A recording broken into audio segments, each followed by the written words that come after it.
Good afternoon, everyone. Welcome to the webinar, the overview of the program year 2017 Notice of Funding Opportunity for the Homeless Veterans Reintegration Program, HVRP, Incarcerated Veterans Transition Program, IVTP, and the Homeless Female Veterans and Homeless Veterans with Families Program, HFVVWF. Collectively throughout the webinar, we will refer to all of them as HVRP, as it does in the FOA, unless there are specific reasons to call out those programs separately.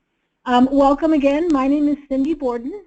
I'm the Director of Training and Technical Assistance for the National Coalition for Homeless Veterans. And together with our partners at the Advocates for Human Potential, we make up the National Veterans Technical Assistance Center. We are collaborative grantees with the Department of Labor to provide technical assistance for the HVRP program. Before we get started for the webinar itself this afternoon, just a few logistical items that I'd like to go over with you. First of all of the participant phone lines are muted. You will not be able to ask questions by phone during the webinar itself. You will be able to submit questions through the questions box, which is on the GoToWebinar functionality toolbar on the side of your screen. You can actually type in questions as you think of them and enter them that way. As time allows during the webinar, we will answer questions using language directly from the FOA, from the funding opportunity announcement.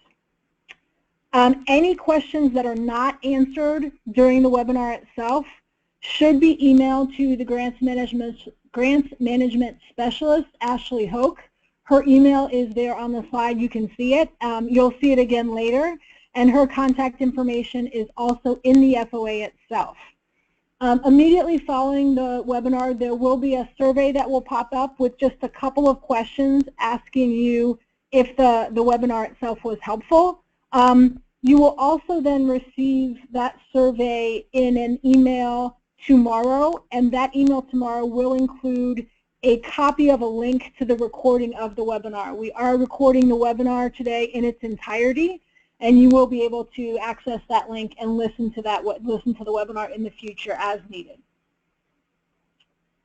So we have about an hour and a half today to go through as much as we can and answer as many questions as we can. I'd like to go through just briefly the agenda, what we're hoping to cover today. First, we're going to do a quick introduction to HVRP, the Homeless Veterans Reintegration Program, and the sister programs I mentioned earlier. We're going to talk a little bit about the logistics and eligibility of HVRP and applying for HVRP funding. We're going to go through an overview of the application.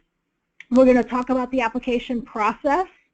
We're going to talk about how the application will be reviewed and how awards will be made under this funding opportunity announcement.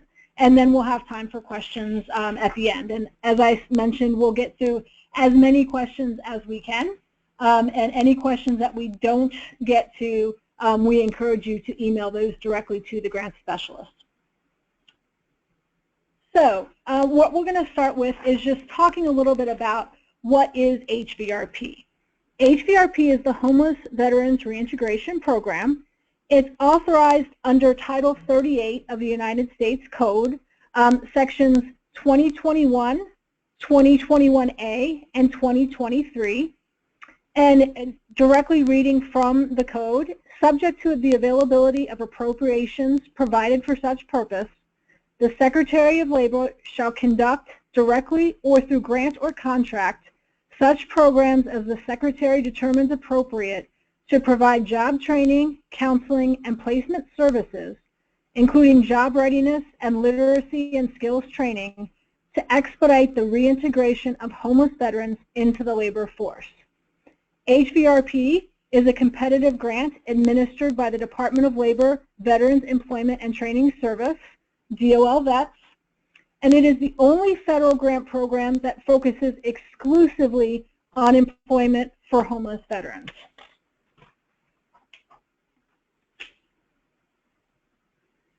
HVRP grantees are expected to meet at least 85% of their planned goals, and a little bit later in the webinar we'll talk about what those planned goals are. For program year 2015, the national outcomes for the HVRP program, HVRP served 16,638 homeless veterans that were enrolled in the program. Of those, 11,407 were placed. That's a placement rate of a little over 68.5%, 68.6% placement rate. The average hourly wage for those participants placed was $12.19 an hour, and the average cost per placement was a little over $3,000, $3,044.29. So on this slide, what you'll see are the objectives for the HVRP program. The HVRP program has two main objectives. First, to provide services to assist in reintegrating homeless veterans into meaningful employment within the labor force. And second, to stimulate the development of effective service delivery systems that will address the complex problems facing homeless veterans. Your program needs to have this two-pronged approach of expeditiously reintegrating homeless veterans into meaningful employment through the provision of employment and supportive services, and of coordinating the service delivery system to address the barriers to employment faced by the veterans in your region and in the nation. There is no set service model for successful HVRP programs, but we will be talking today about the key components of HVRP and the key components of your application that are necessary and required per the funding opportunity announcement, the FOA. So what are the core services of HVRP? First, having a knowledge and understanding of the population being served, and that is homeless veterans. Second, outreach to veterans, employers, and other service providers. Next, comprehensive assessment and intake processes. Next, a case management system and process that is veteran-centered, that is focused on the veteran.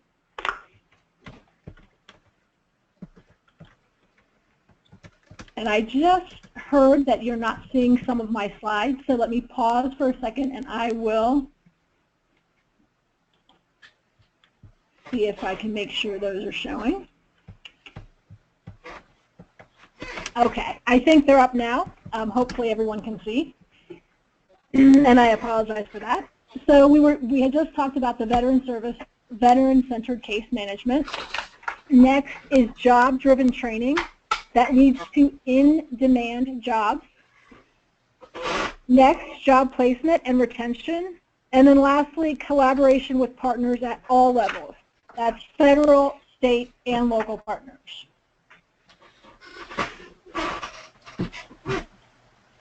And this next slide just sort of puts those services into a visual, and that is HVRP best practices. As you can see in this visual, the veteran is at the center of a service delivery system. It is focused on the veteran, and it includes all of those different kinds of services that you see in the various other circles around.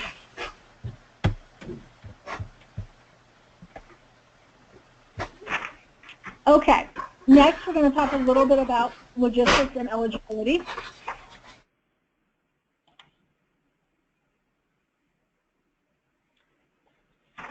So what is the FOA? The FOA, that stands for Funding Opportunity Announcement, is a document that provides the background information on the program.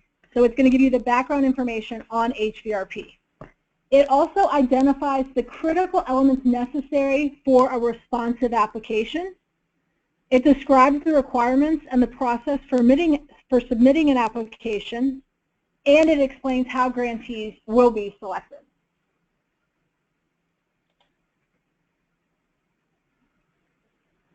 So, looking at the FOA, the program description.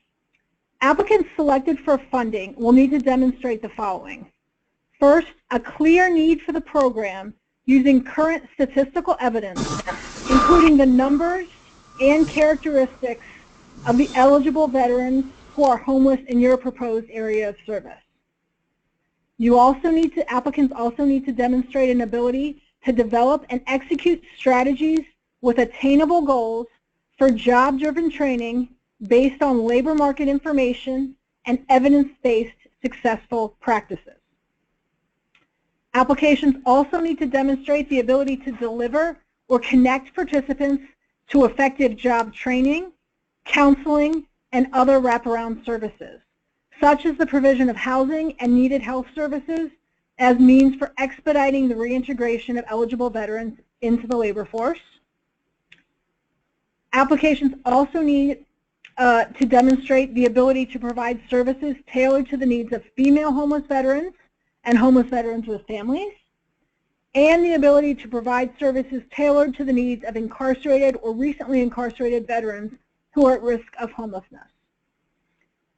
The program description in the FOA also sets out national goals for the program that you can see here on this slide, and that is a placement rate of 69%, an average hourly rate at placement of $12.50, and a placement rate for chronically homeless veterans in the program of 60%. Please make sure you read the program description in the FOA very carefully. This section is where DOL Vets states its priorities for the program and what is important.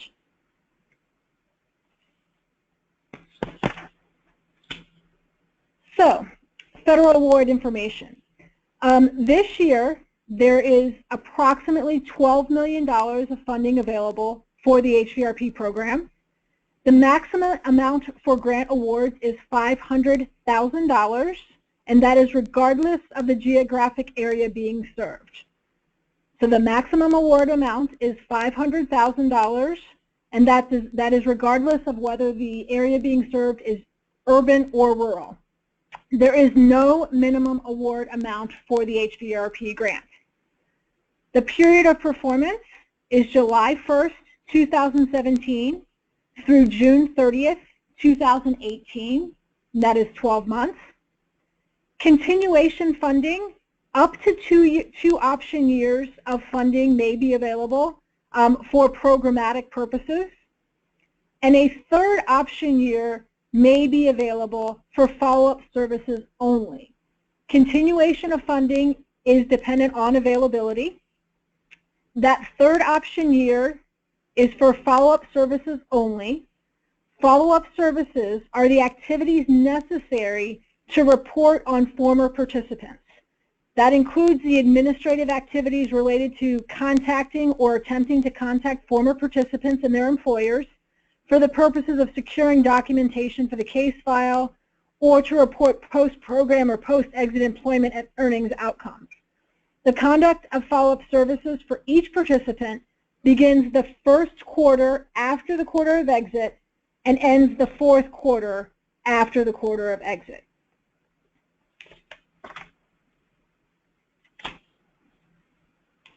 Eligibility information. So the following organizations are eligible to apply for HVRP funding: state, county, city, township, or special district governments, regional organizations, U.S. territories or possessions, institutions of higher learning, that includes public or state-controlled institutions of higher education, as well as private institutions of higher education, Indian and Native American tribal governments, both federally recognized and other than federally recognized, as well as tribally designated organizations, public and Indian housing organizations, nonprofit organizations with 501c3 status, for-profit and commercial entities, state and local workforce development boards established under the Workforce Innovation and Opportunity Act, also known as WIOA, and other state and local government agencies. All of those types of organizations are eligible to apply for HVRP. There is no cost sharing or matching funding required for HVRP.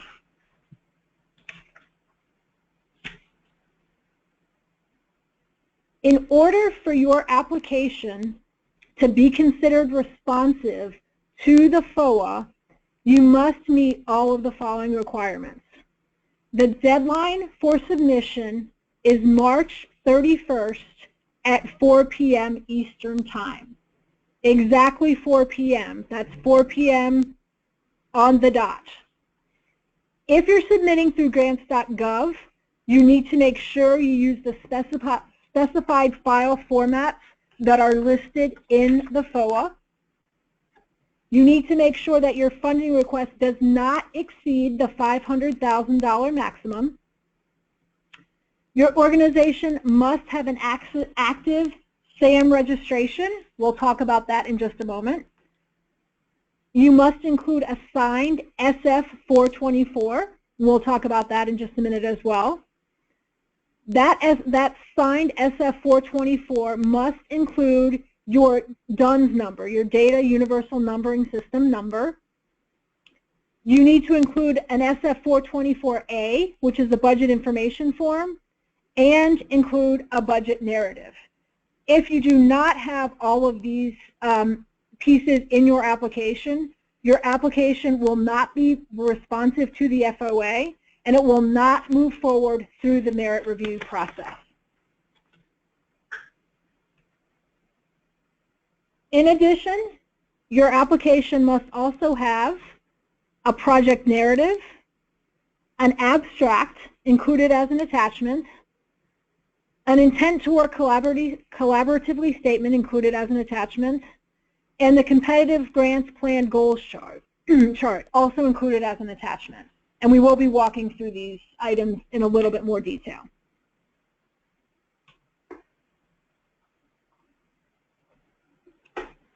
The FOA identifies 3 priority areas for applications for HVRP.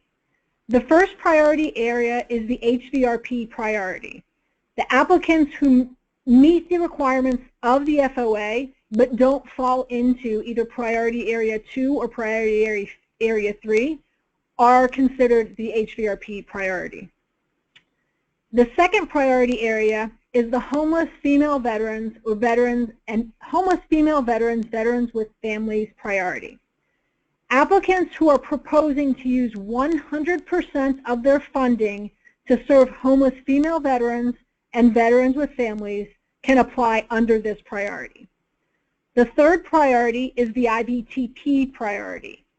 Applicants who are proposing to use 100% of their funds to serve incarcerated veterans can apply under this priority. Applicants will be reviewed in groups by their priority area, either in priority 1, priority 2, or priority 3. At least 3 awards will be made in priority 2 and priority 3. So at least 3 grant awards will be made in the homeless female veterans with families priority area, and in the incarcerated veterans transition program priority area. Applicants who are interested in applying in priorities area 2 or 3 must identify the priority in their abstract. Applications that do not identify a priority area in the abstract will be reviewed under the HVRP priority. The HVRP priority can include participants from the other categories. Applicant organizations may submit multiple applications to serve the same geographic service area, provided that each application is serving 100% of the participants from a different priority. Grant applications will not be reviewed with essentially the same geographic service area from the same applicant organization for the same priority. In that case, the most recently received application that met the timeline deadline will be reviewed.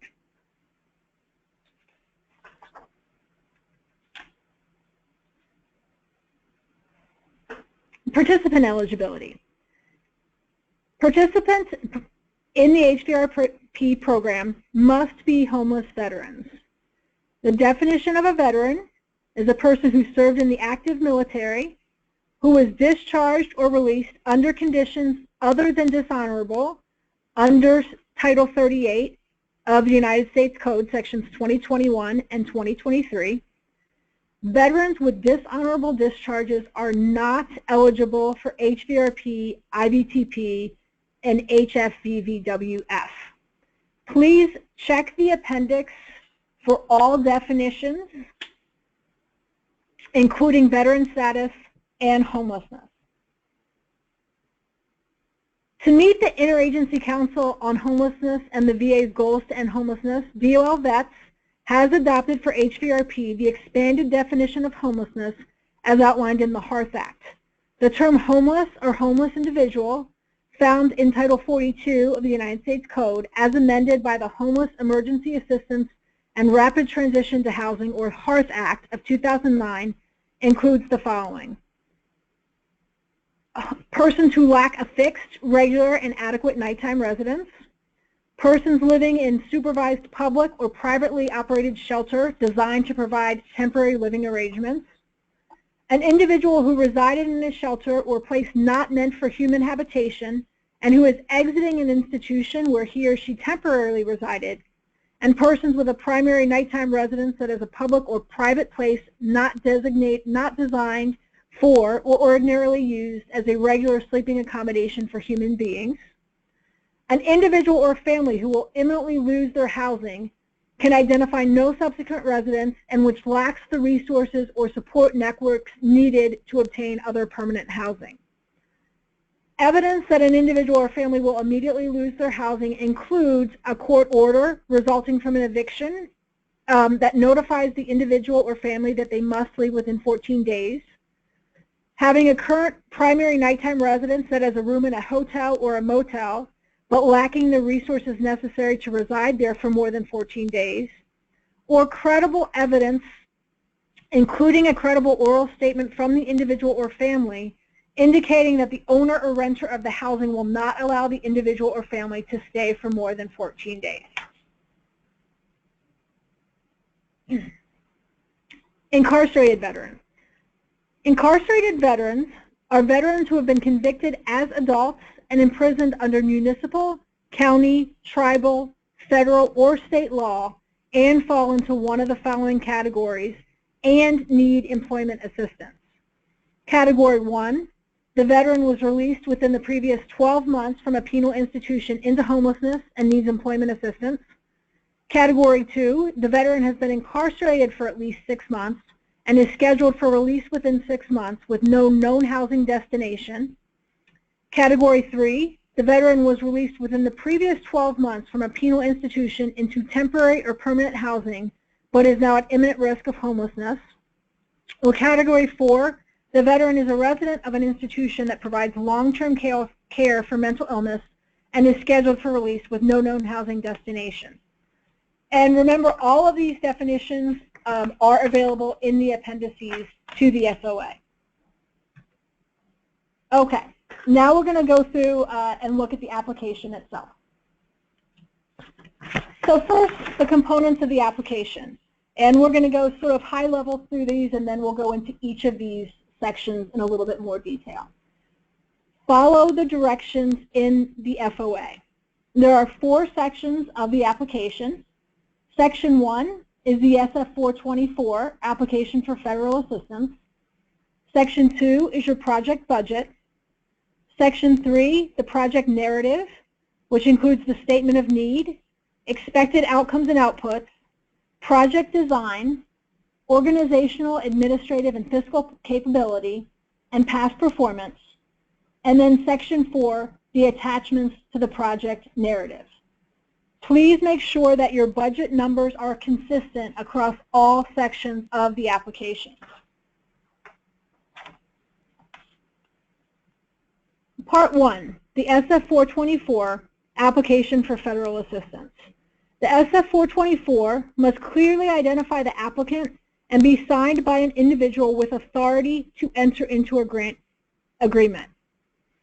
You need to be registered with the System for Awards Management, SAM, and have a Data Universal Numbering System, DUNS number. Note that while you are under consideration and if awarded, you will be required to keep your SAM registration up to date. SAM registration requires yearly updating, and it needs to be active throughout the application process. On the slide here, you'll see links both to obtaining a DUNS number and how to register with SAM. Please make sure the numbers on all of your forms match. If for some reason they don't, the number from the SF424 will be considered the final number accepted as part of your application.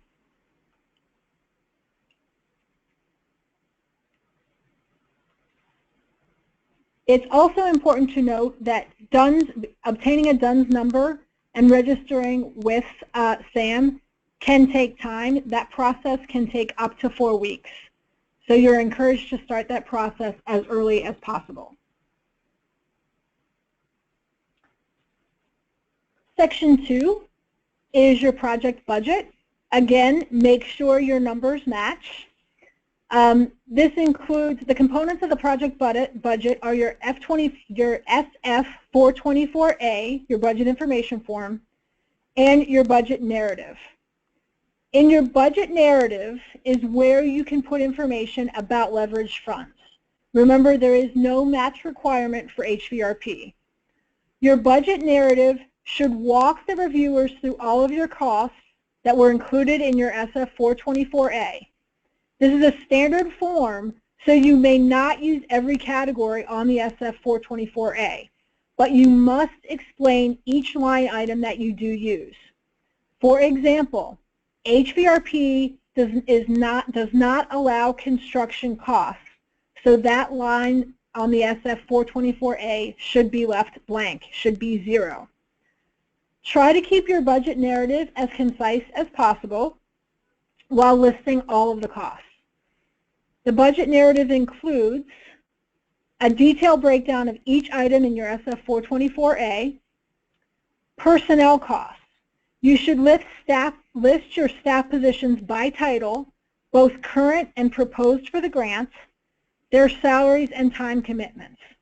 There are 4 parts to your personnel section of your budget narrative: the annual salary, the percentage of each position devoted to the grant, the amount of each person's salary funded by the grant, and the total personnel cost for the grant period. You should also include fringe benefits and be sure to give a thorough breakdown of these costs, including health insurance, FICA, retirement, etc. Travel costs include your total number of trips, the number of travelers, the destination, the purpose, the duration, allowances, and mileage costs. You should include funds for 2 staff to travel to an annual National Post Award conference. That's 2 staff members at 4 nights. Your total travel costs may not exceed 10% of the total funds requested. Equipment. If you need to purchase equipment, this line item is used for purchases of $5,000 or more per unit with a lifetime use of more than 1 year. Anything that costs less than this per unit is counted as supplies and should be listed in that category. For supplies, you should identify the category, the quantity, and the unit cost. Contractual includes the organization name, the purpose of the contract, and the estimated amount of the contract. In your other section of your budget narrative, you want to make sure you provide enough detail to determine if the costs are reasonable, allocable, and allowable. If you are including funding for a stand down within your application, that money would be in this other cost. Indirect costs. You can either use an approved indirect cost rate with a copy of the negotiated indirect cost rate agreement if your organization has one, or if you meet the requirements to use the 10% de minimis rate, you can use that here. Section 3, project narrative. Your project narrative is limited to 15 double-spaced pages, 8.5 by 11 inches, times New Roman 12-point font, 1-inch margins. You should number the project narrative beginning with page 1. Any materials beyond the 15-page limit will not be reviewed. Carefully review each section and include all the required information. And make sure you use the same section headers in your project narrative that are listed in the FOA. So, the project narrative, the major components, and we're going to go through each of these in just a moment, are the statement of need, the expected outcomes and outputs, project design, organizational, administrative, and fiscal capability, past performance, and the budget and budget narrative. Remember to keep your technical proposal succinct, self-explanatory, and well-organized, and to meet the requirements that we just talked about for page limits, margins, fonts, etc. Okay. First part of your project narrative is your statement of need. The statement of need should be a complete and comprehensive narrative that explains the need for your program. Remember to provide evidence. You want to use it should be a quantitative and qualitative description of the need for assistance, including both the nature and the scope of the problem in the area you're serving and the consequences for not addressing it. In essence, the question you're answering here is, why is your program necessary? This is really your opportunity to make the case. So you can think of your statement of need as having sort of three major components: the area, the need, and the market. In your description, you're going to want to include in the area the geographic area that you're going to be serving.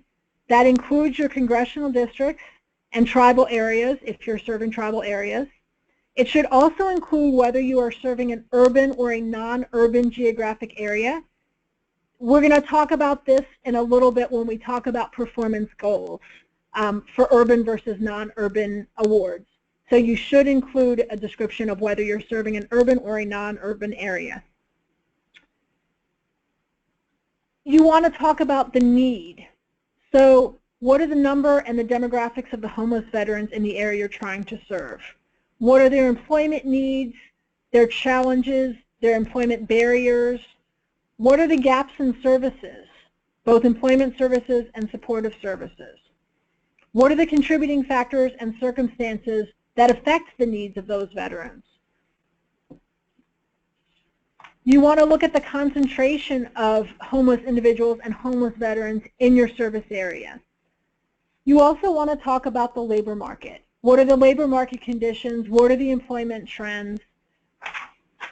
This is really your chance to make your case for what is the need, what are the barriers, and what is the market like in your community.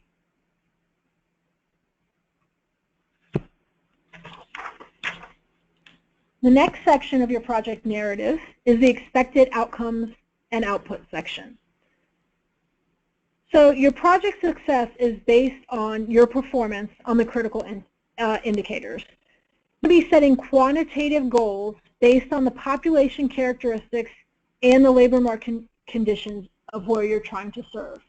You need to complete the competitive grants plan goals chart, which is attachment B. And there are 4 critical indicators for HVRP: the number of enrollments, the overall placement rate, the average hourly wage at placement, and the placement rate for chronically homeless veterans. Your project success will be based on your performance on those 4 critical indicators. Performance of 85% of your goal is considered success. Performance below 85% is considered failure. There are also 4 information-only indicators.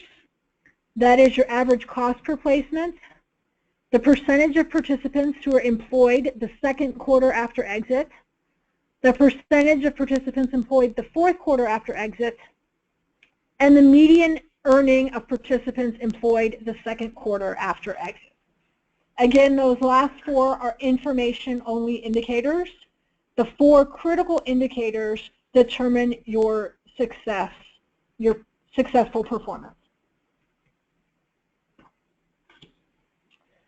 So recognizing the differences in urban and non-urban labor markets If you remember just a minute ago when we talked about statement of need, I said you need to include whether you're serving urban or non-urban geographic area, and this is where that comes into play. Applicants are going to be asked to use the values listed here, which is copied from the FOA, to determine as a starting point for determining their project goals. These starting points can be adjusted based on the ease or the difficulty of serving a particular group or subpopulation, or based on some specific characteristics of the area you're trying to serve.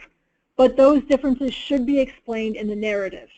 So if you look at this target goals, what you'll see is for urban areas, the target placement rate is 70%. The target hourly average wage is $12.68, and the target placement rate for chronically homeless veterans is 61%. If you look in the right column, you'll see the targets for non-urban areas. And you can see that the cost per enrollment is slightly higher, and the placement rates and wages are slightly lower. These are starting points for your goals. And as I said, you can explain differences from these starting points in the narrative itself.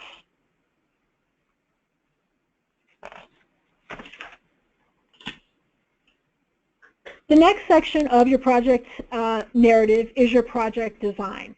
And this is really the main part of your technical proposal. And this should really focus on how your program is job-driven. You're describing your overall strategy for providing job-driven employment and training services through a client veteran-centered case management approach. You want to show how you're going to impart relevant skills, connect participants to local employment opportunities that lead to improved employment outcomes and earnings. You're describing support services with an emphasis on special populations. And the aspects of your approach, and we'll talk about each of these in more detail, are your population to be served, outreach and engagement, intake assessment and case management, job-driven employment training and support services, and quality of linkages.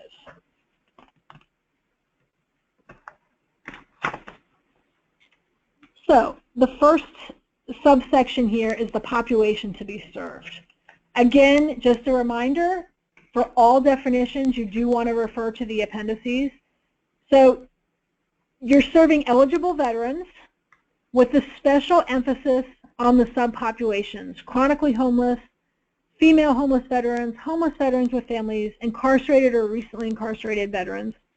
You want to identify the number and percentage of individuals in each of those target groups that you are going to be serving.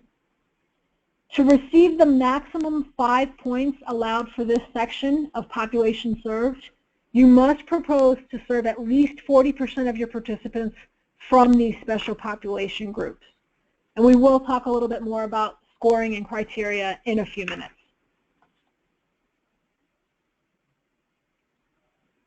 The second part of your project design is your outreach and engagement. So you're describing how your program is going to conduct effective outreach. There's a lot of different pieces to outreach. Outreach includes outreach to eligible participants, that is veterans, but it also includes outreach to employers and to partners. So you need to make sure that you are addressing your outreach efforts to all of those groups. You need to make connection to the local labor market information that you identified. You need to demonstrate active engagement with industry, employers, and employer associations. When you look specifically at each of these audiences for your outreach efforts, for veterans, you want to show that you can meet your enrollment goals, how you are focusing your recruitment and engagement, especially on those target populations that we just identified, how you will be using stand-downs, participating in and or hosting a stand-down. You want to show that your outreach and engagement with veterans is flexible, client-centered, and non-threatening. And you need to show evidence to support that the strategies that you are proposing are effective and will work. You need to be actively engaged with employers and ensure that employers are involved in providing you insight on what jobs are in demand and the skills that are required in your service area. There are many different ways to engage in outreach efforts, but you need to make sure that you're comprehensive in your description. You can reach out to shelters, your continuums of care, the Social Security Administration, the VA, your workforce agencies, the American Job Centers, other veteran service organizations. Make sure you're engaging with your Disabled Veterans Outreach Program representatives, your DVOPs, your local Veterans Employment representatives, the Leavers, the American Job Centers. You can be creative here. You want to make sure that you're very descriptive in what you're doing with outreach and why. You need to show evidence to support the approach that you're choosing for outreach. You may choose to include stand-down funding in your budget for your HVRP application, or you may apply for separate stand-down funding through the stand-down application process at the Department of Labor.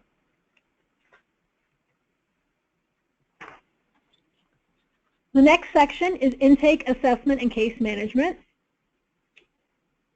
In this section, you're going to describe your intake and assessment and case management process. That includes how you're going to collect data to determine eligibility for the program, to determine that the veterans you're serving meet those definitions. Describing your assessment process to identify the services needed by individual veterans, how you will form individual plans for each veteran.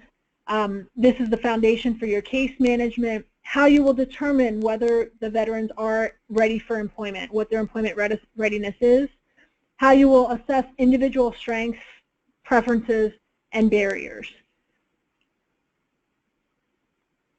You want to have a system in place that shows that you can identify and address the skills, challenges, strengths of each of the veterans that are coming into your program. This is an opportunity to outline your referral process. At some point in your assessment and intake process, you'll need to determine the veteran's willingness and ability to return to employment.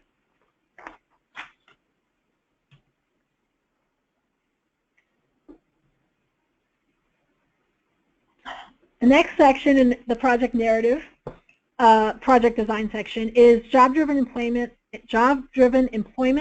training, and support services. So in this section, you want to show how your case management process you want to outline your case management process and include your process for delivering services, employment and training services, how you're going to track those services, how you're going to track progress amongst your participants. At least 80% of your participants must receive training. That training needs to be based on the assessment process. You need to develop individual plans for each of your participants. There needs to be a formal case management process. You need to outline your partnership with the American Job Center. You need to show your connection to supportive services to overcome other barriers. And again, you need to show evidence to support the approach you're using. So you want to show in this section how you're going to develop, manage, and note progress in a informal job-driven training, employment, and service plans. You need to develop individual employment plans to facilitate the process that are flexible, they can be updated over time, and allow you to track progress of individuals in their plan. The training services can be provided in-house through partners in the community or through the American Job Center. Training services might include career technical skills training, registered apprenticeships, occupational skills training, on-the-job training, internships, individualized job search, resume writing, interviewing skills and counseling services, and work readiness training. All HVRP participants must be enrolled at the American Job Center, which includes registering and receiving a service from American Job Center staff. That service may be provided by the Disabled Veterans Outreach Program Specialist, the DVOP. It may be provided by Wagner Pizerak staff or through the Workforce Investment Opportunities Act, WIOA. Registering at the AJC maximizes the resources, services, and training available to HVRP participants. Enrollment at the AJC must take place between day 1 of the first quarter and day 31 of the third quarter. Individuals who enroll in HVRP in Q4 should be enrolled at the AJC simultaneously. When we look at support services to overcome barriers, the support services section must include a specific housing assistance strategy that describes how your HVRP participants will be rapidly rehoused. Your application should include a description of the spectrum of housing supports available in your community and how you will access them for the participants in your HVRP program. That includes emergency, temporary, transitional, permanent housing, both affordable and permanent supportive housing that's available through your community. And that can include GPD, BASH, Section 8, or other sources of housing assistance. HVRP grantees are allowed to use funds on direct housing assistance in very limited circumstances. Participants who meet the definition of incarcerated veteran outlined in the definitions in the appendices, when all other housing assistance options have been exhausted, and that must be documented in writing. That housing assistance is limited to 90 days, and it must meet the test of rent reasonableness based on at least 3 samples of rents in the specific zip code of housing, zip code where the housing is desired. And that assistance would be given directly to the landlord. So again, that housing assistance is available in very limited circumstances for participants who meet the definition of incarcerated veterans, in addition to those other requirements that I mentioned.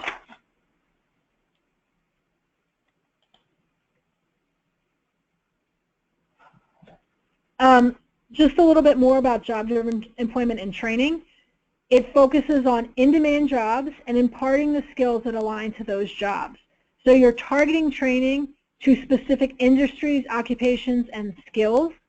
It is a full spectrum of employment services that I mentioned before: job counseling, on-the-job training, registered apprenticeships, job development services. You need to show connection between the training and the available jobs. It includes work-based learning opportunities, utilizing successful placement strategies, referring or providing a spectrum of employment services and training, and working with your American Job Centers for placement.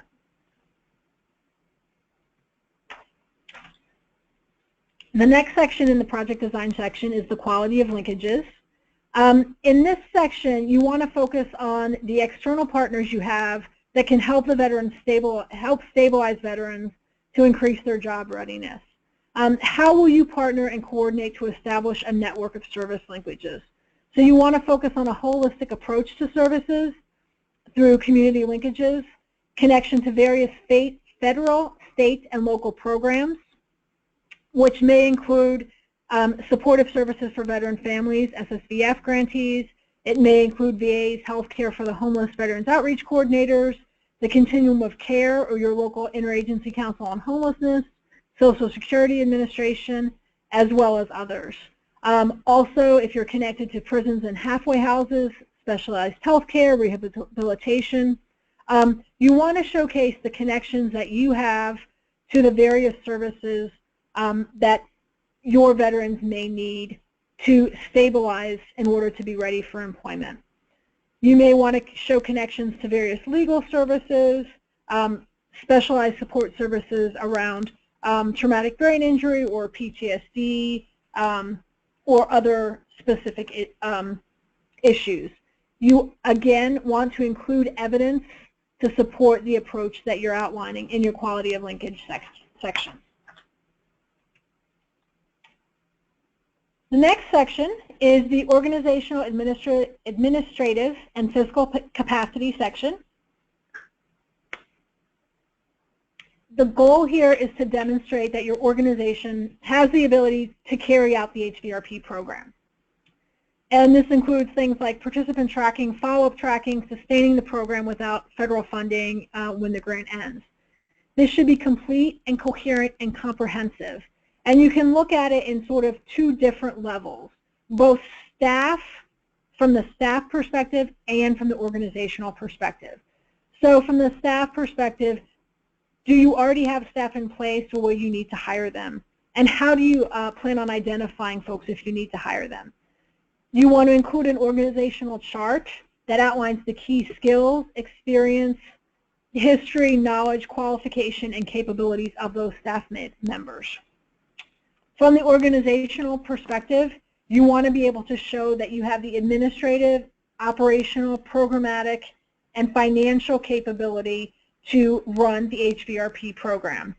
That includes tracking and reporting the outcomes during the 12-month grant period. Applicants, recipients of the grant, will be responsible for tracking and reporting post-program outcomes during the 12-month grant period of performance and for up to 12 months after exit.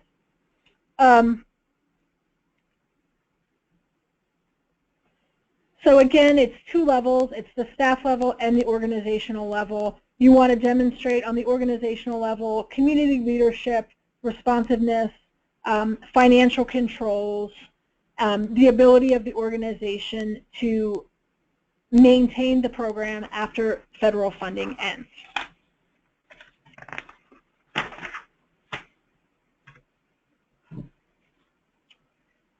Past performance.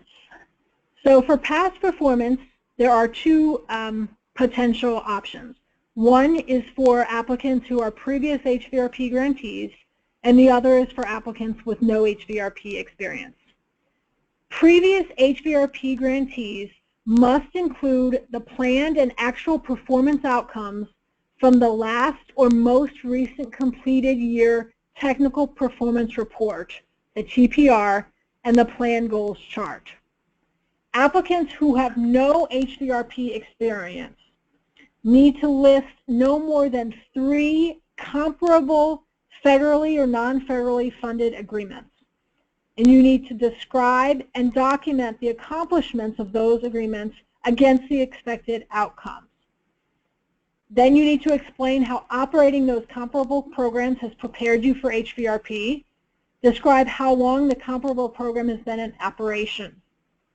So again, there are two different pathways there depending on whether an applicant is a previous HVRP grantee or has no HVRP experience.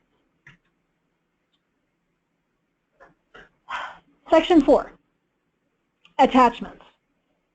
Again, follow all of the directions in the FOA. Take note of the formatting requirements, font size, margins, and naming conventions for the attachments. The FOA also notes which attachments are required and which attachments have a direct impact on application scoring. Failure to include a required attachment will make your application unresponsive and it will not be reviewed. Keep in mind that specific attachments are mentioned throughout the FOA, and the FOA is your source for what is required and what is not. The first attachment that is required is your abstract. Your abstract is a summary of your project with the scope of the project and the proposed outcomes. You need to include your organization name, the project title, a description of your service area, the number of participants to be served, the total cost per person, the funding amount, the urban or non-urban designation of the service area, the special populations and percentages of those populations to be served, the priority area you are applying under, HVRP, HFVVWF, or IVTP. You need to include the congressional district, and it is limited to 2 pages, double space. And again, the FOA has all the specific page, font, margin requirements for the abstract. You also need to include the intent to work collaboratively, which is an attachment, and the competitive grants planned goals chart, attachment B from the FOA. Those are required attachments. Additional attachments that may be included are the indirect cost rate agreement. The NICRA is required if you have a negotiated rate that's approved by your federal cognizant agency. The project performance site location form, attachment D, and an organizational chart and set of qualifications. Again, you want to look at the FOA for which attachments are required and which attachments affect the scoring criteria of the application. Okay, application process. So, application submission. The due date is March 31st by 4 p.m. Eastern. The acceptable methods of submission are electronically or hard copy. Hard copy can be mailed or hand-delivered, which includes overnight delivery. Electronic is submission through grants.gov. Unacceptable methods of submission: email, telegram, fax. If you are mailing your application, you need to submit an original signed copy and a CD. That copy needs to be copy ready. No tabs, no staples, no dividers, etc. And you can see here the address for mailing, which was taken directly from the FOA. If you are using grants.gov to submit electronically, there's no need to make copies. Remember, the registration process for the DUNS and the SAM registration that I mentioned earlier can take up to 4 weeks. So you want to start now. There is a downloadable registration guide that you can access there. When you submit your application through grants.gov, you will get 2 different emails. The first confirms receipt of the application and gives you a tracking number. The second confirms whether your application was accepted or rejected due to errors or validation. You also want to make sure that you comply with all the submission requirements outlined in the FOA. That includes the conventions for naming your documents, file formats, all of those things are in the FOA.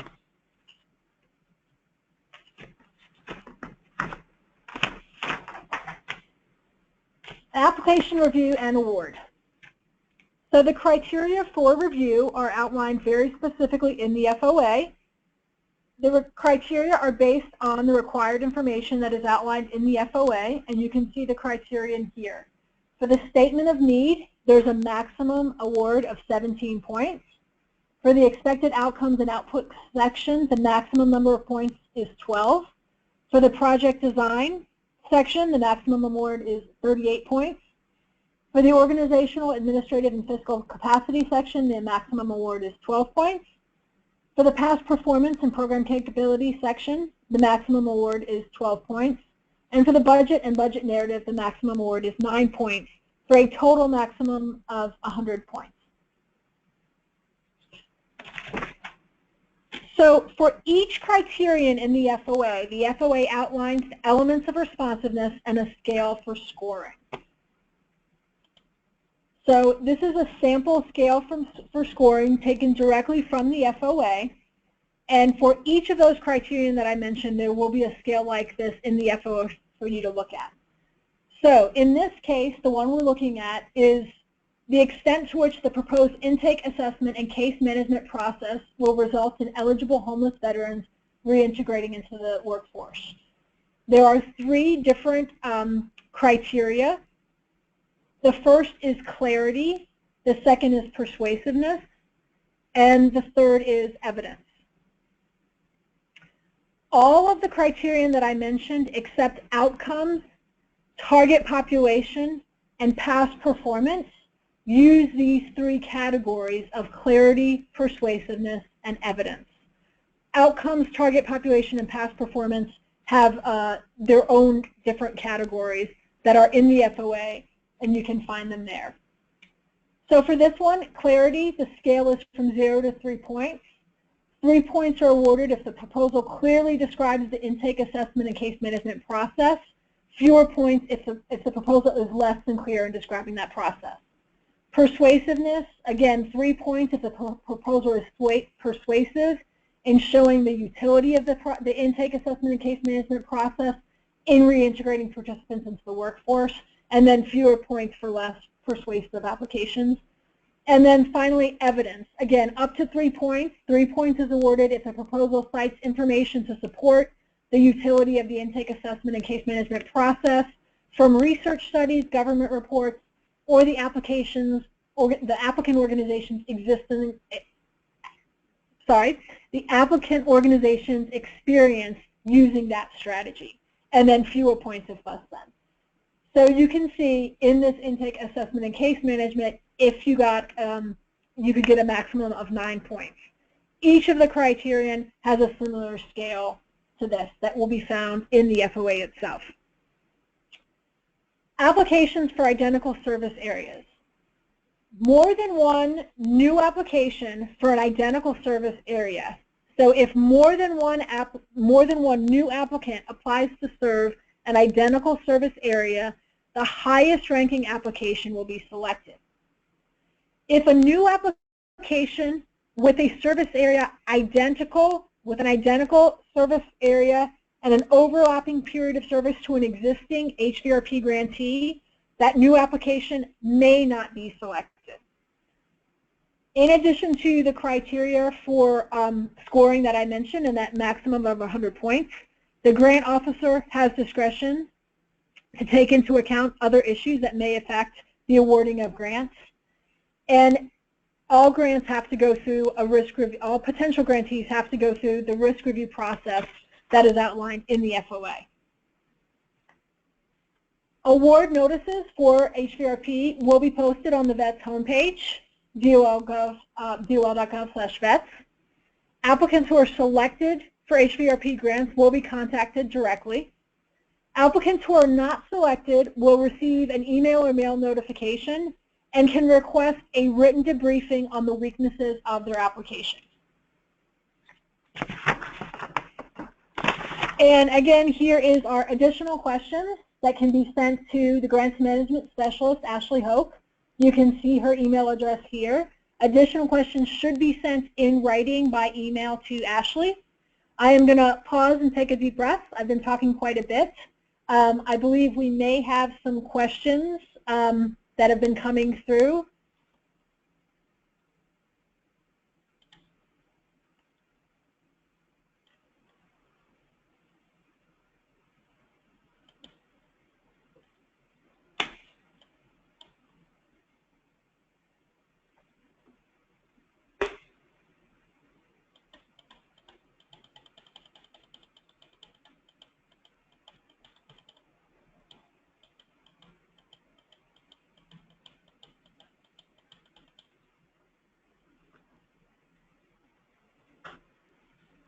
I apologize for the delay. I'm just looking at going through the questions.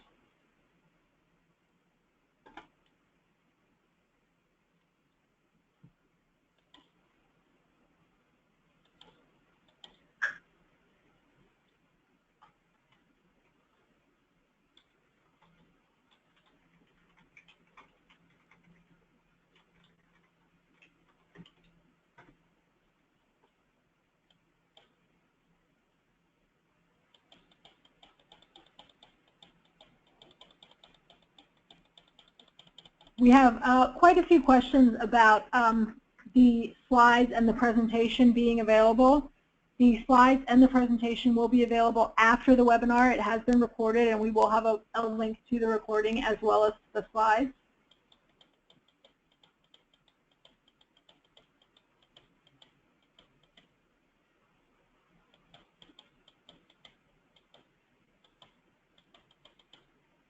So we have a question.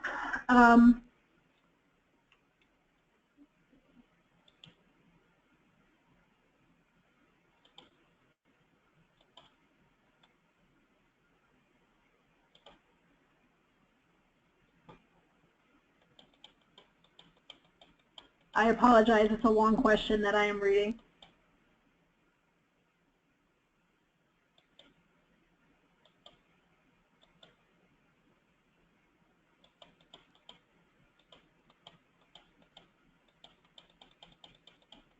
So there is a question about the page limit.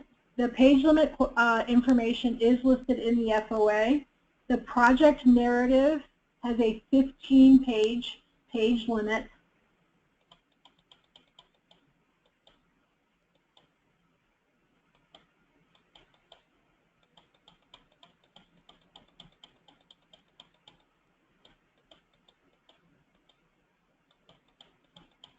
There's another question about the priority types. I'm going to try and go back to the slide on priority types, but there are 3 priorities identified in the FOA. The first priority is HVRP. The second priority is homeless female veterans with families. And that under that second priority, you would apply under that if you are proposing to serve 100% of that, if 100% of the folks that you are proposing to serve meet that category. The third priority is IVTP, and again, you would apply under IVTP if you were proposing to serve 100% of your participants who met that definition of incarcerated veteran. If you are applying under either priority 2 or priority 3, you need to identify that in your abstract. If you are not serving 100% of either of those priorities, you would fall under priority 1, which is HVRP. Each of those priority areas will be reviewed as individual groups. So HVRP priority applications will be reviewed, IVTP priority applications will be reviewed, and homeless female veteran with family priority applications will be reviewed within their priority areas.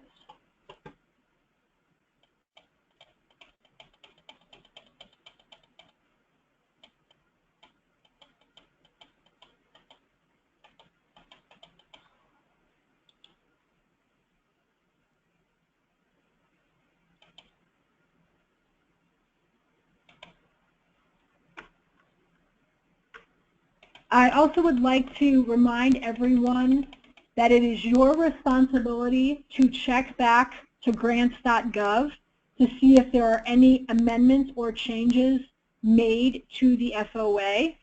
Please check back regularly to see if there are amendments. There was an amendment released yesterday, so please check and make sure you've gotten that. But please check back regularly. It is your responsibility to make sure that if an amendment is released, that you see that information.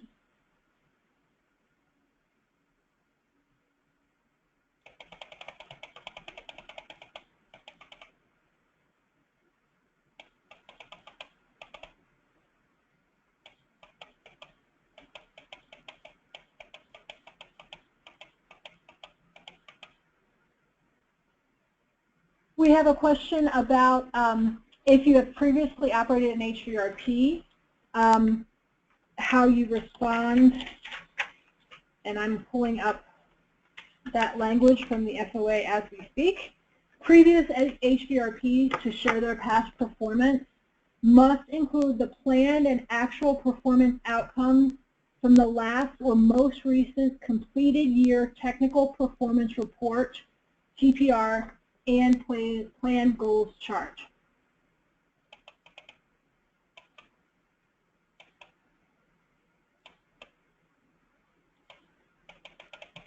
There are also quite a few questions about page numbers. Please look at the FOA itself regarding which pages count towards page limits and which ones don't. They are listed in the FOA.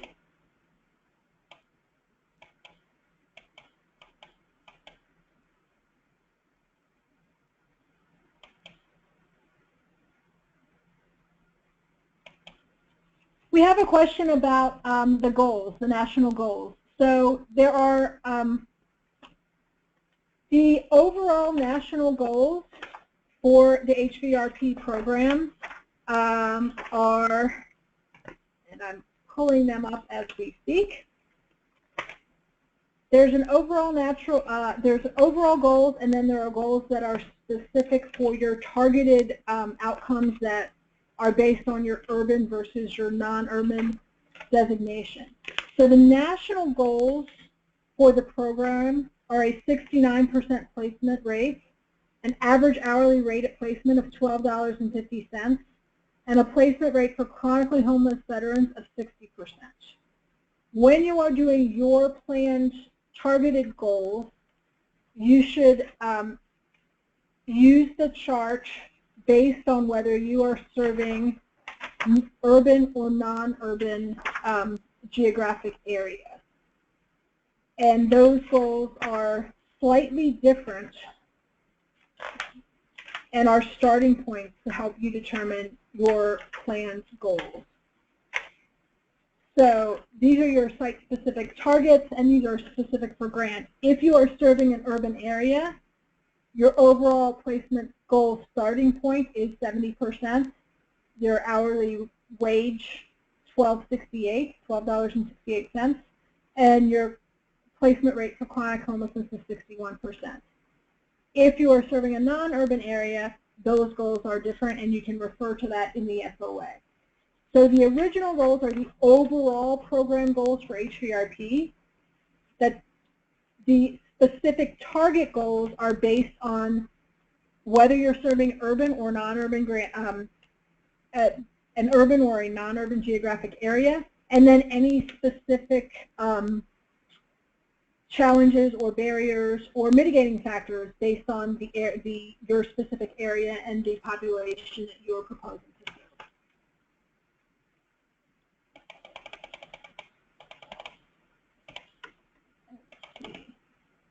I apologize, there's a lot of questions coming through, but a lot of them are about are things we've already addressed.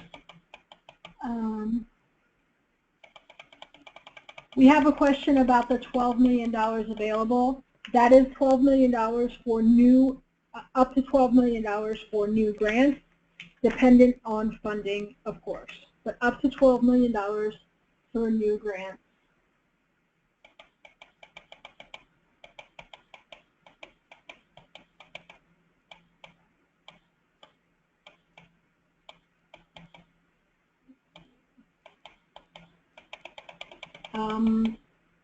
We've already talked again about the priority population.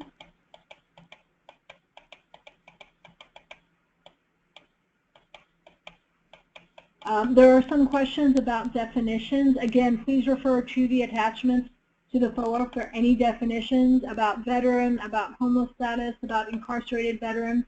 All of those definitions are included in those attachments.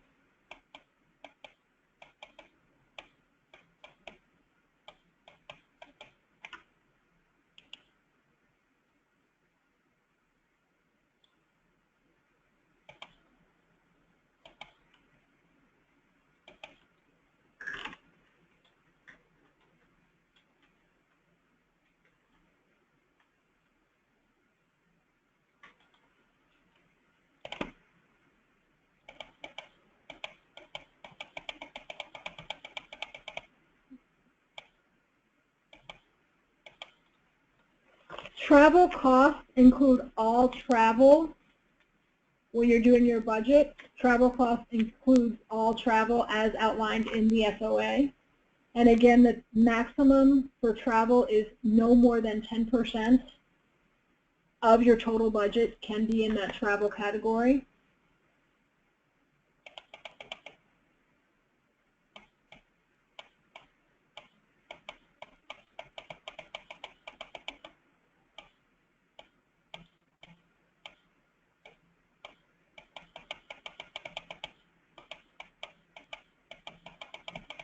And again, I apologize, I'm reading through a lot of questions, and a lot of which we have already answered.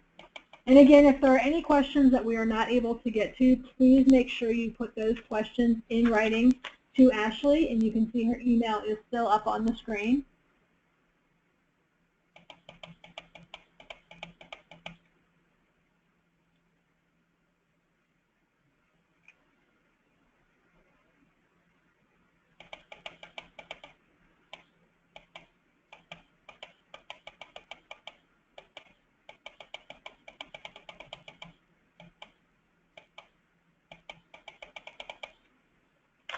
We have a question about evidence to support the strategies.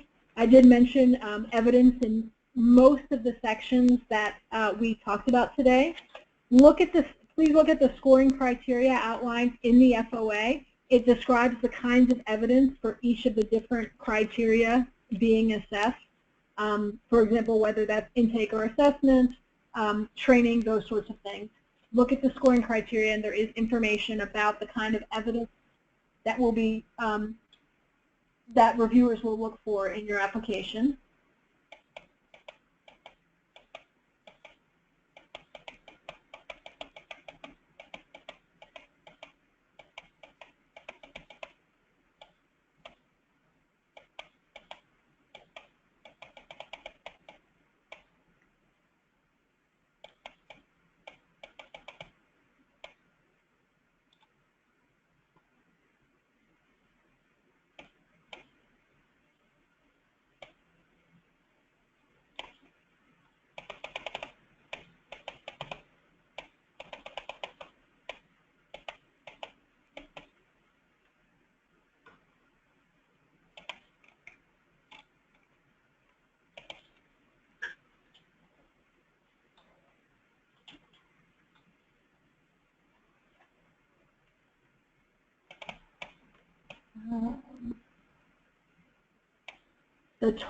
The maximum amount of funding that can be requested is $500,000, and that is for a one-year performance period as outlined in the grant that starts July 1st of 2017 and ends June 30th of 2018.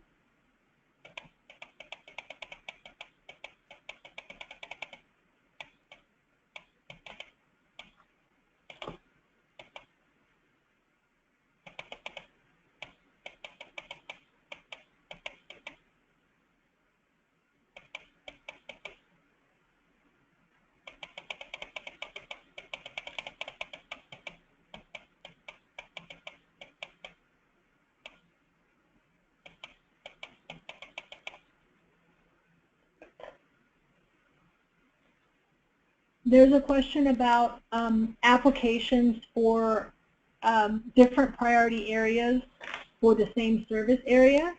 I will repeat that information, which is applicants may apply for different to serve the same geographic area as long as they are meeting different priority areas. So you may apply for the same service area under the HVRP priority and the IVTP priority and the homeless female veterans, veterans with family priority if you meet the requirements for each of those priority areas. Meaning your IVTP application would have to be serving 100% IVTP participants, and your homeless female veteran, veteran with family application would have to be serving 100% homeless female veterans or veterans with families.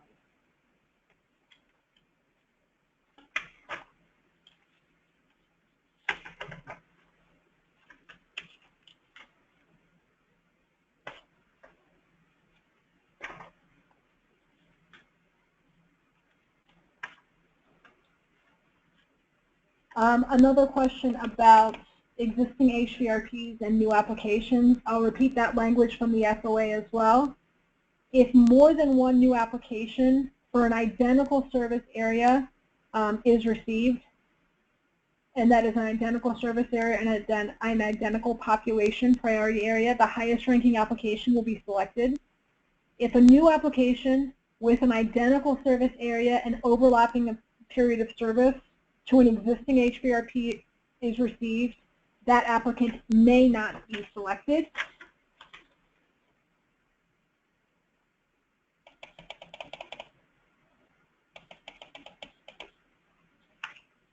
We have a question about letters of support. The FOA states not to include letters of support. MOUs may be included, but letters of support, as mentioned in the FOA, should not be included in your application.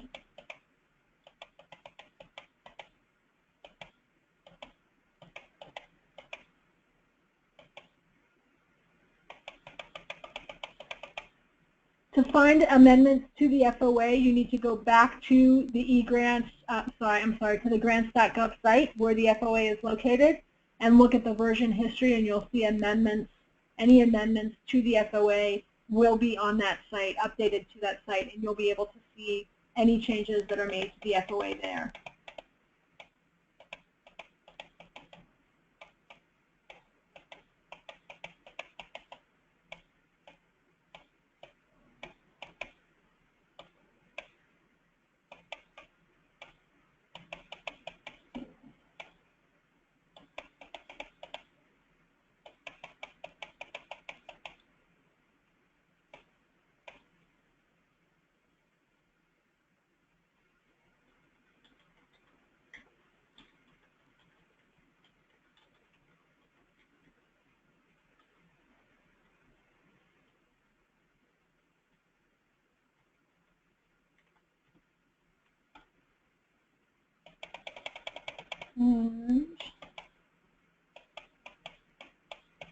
We have a question about the 85% requirement. 85% is your an assessment of your performance as a grantee. To be considered successful as a grantee, you must meet 85% of your plan goal. So for example, if your plan goal was 100 enrollments, 85 enrollments or more would be considered successful. 84 or less would be considered a failure on that indicator. And that 85% applies to all four of the critical indicators that we mentioned.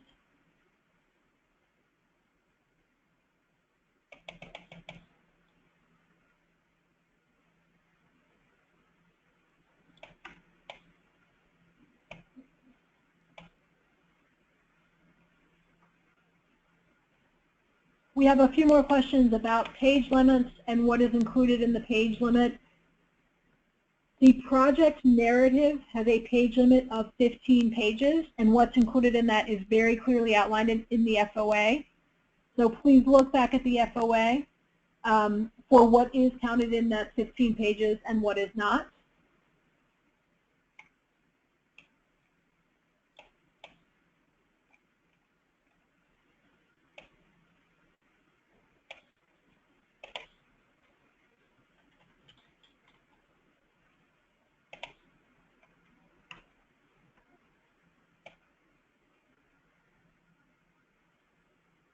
I'm looking at our time, and we are just about at 4:30, which is our cutoff time. I'm trying to see if there's any other questions that I can answer based on the language in the FOA. Again, if I have not been able to reach your question, I encourage you to email your questions in writing to Ashley Hope. You can see her email directly on our screen. We have been recording this webinar, and so it will be available, as well as the PowerPoint slides. It will be posted on the nbtac.org website, www.nbtac.org, as well as the NCHB website. And you will be receiving a follow-up email at the end of this tomorrow that will include a link to the recording, so you'll be able to listen to us again.